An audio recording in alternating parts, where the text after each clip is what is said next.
ನಾನು ನನ್ನ ಮಗಳ ಬರ್ತಡೆಗೆ ಒಂದು ಏಕಪಾತ್ರ ಭೋಜನವನ್ನು ಮಕ್ಕಳ ಒಂದು ಎಂಟರ್ಟೈನ್ಮೆಂಟ್ಗೋಸ್ಕರ ಮಾಡ್ತಾ ಇದ್ದೀನಿ. ಇದು ಭಕ್ತ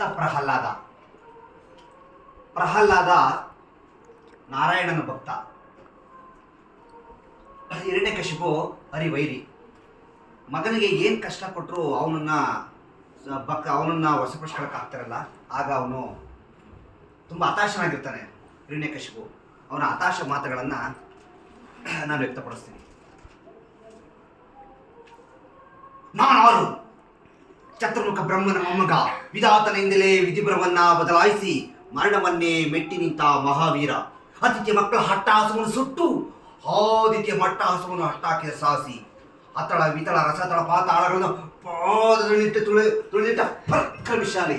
ಅಡಿಯಿಟ್ಟರೆ ಬಿರುವುದು ಭೂಮಿ, ತಲೆಯೆತ್ತಲೇ ನಡುಗುವುದು ಸೃಷ್ಟಿ. ಓ ಚತುರ್ಮುಖರ ಸೃಷ್ಟಿಯೇ ನನ್ನ ಆಜ್ಞೆಯನ್ನು ಪಾಲಿಸುತ್ತಿರುವಾಗ ಯಾಕಶ್ಚಿತ್ ನನ್ನ ಮಗ, ನಾ ಜನ್ಮ ಕೊಟ್ಟ ಕುಮಾರ, ಇಂದು ನನ್ನ ಮನೆ ಆಶಾ ಜ್ಯೋತಿಯಿಂದ ನನಗೆ ನೆಮ್ಮದಿ ಇಲ್ಲವೆಂದರೆ ಛೀ, ಇದು ಒಂದು ಬದುಕೆ, ಇದು ಒಂದು ಜನ್ಮವೇ, ಎಂತಹ ದುರ್ವಿಧಿ ಇದು, ಎಂತಹ ದುರ್ವಿಧಿ.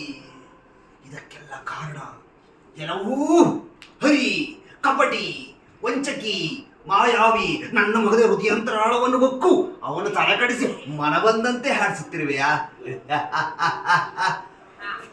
ಬಾ, ಬಂದು ನನ್ನ ಎದುರಿಗೆ ಬಂದಿಲ್ಲ, ನಿನ್ನ ಉದರವನ್ನು ಬಗೆದು ಕರಳುಗಳನ್ನು ಮಾಲೆ ಹಾಕಲಿದ್ದರೆ ನಾನು ಹಿರಣ್ಯ ಕಶ್ಯಪುವೆ ಅಲ್ಲ, ನಾನು ಹಿರಣ್ಯ ಕಶ್ಯಪುವೆ ಅಲ್ಲ.